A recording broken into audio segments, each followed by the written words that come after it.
Наурыз жыл басы, уыз сүт сұлтаны, ақ ұлтаны. Наурыз ұлы мейрам. Наурыз түркі халықтарының ең маңызды және қадірлі мерекелерінің бірі. Шығыс халықтары ежелден оны тойлап келе жатыр. Халқымыз оған ерекше дайындалған. Наурызда жасалатын ырым мен дәстүр өте көп. Бұл мереке көктемнің келгенін, табиғаттың жаңарғанын, жаңа жылдың басталғанын білдіреді. Наурыз күн мен түннің теңелген күні 21 наурызда атап өтіледі.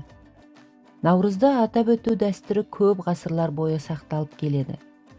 Наурызды тойлауда әлем халықтарының өзіндік дәстүрі бар. Дегенмен бәріне ортақ бір даналық заң бар. Ол наурызды жаңа өмірдің басы ретінде құрметтеу. Түркі халықтарында бұл күні адамдар бір-біріне жақсы тілектер айтып, туысқандарына, достарына көмек көрсетеді. Наурызда көпшілік адам үйлерін тазалап, жаңа киімдерін киіп, дастархан жайып, тағамдар пісіріп, мерекені қуанышпен қарсы алады. Наурыз көже бұл мерекеге тән дәстүрлі тағамдардың бірі. Оны 7 түрлі дәмнен жасау керек.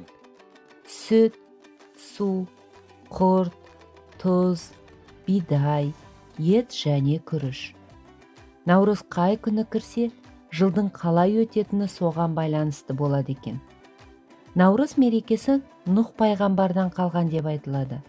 Аңыз бойынша, пайғамбардың кемесі Қазғұрт тауының басына тоқтаған. Кемеде аман қалған тіршілік иелерінің жаңа өмірі осы күн мен түн теңелген ұлыстың ұлы күні басталады. Нұх пайғамбардың кемесінде топан судан аман қалған адамзат кемеде қалған 7 дәннен көже жасапты. Айналаны балшықтан тазартып, бұлақтардың көзін ашыпты. Қисайып қалған ағаштарды түзеп, бұтақтарын көбейтіпті. Аман қалған ел бір-бірімен құшақтасып көрісіпті. Қазақтар наурызды уыз мерекесі деп атаған.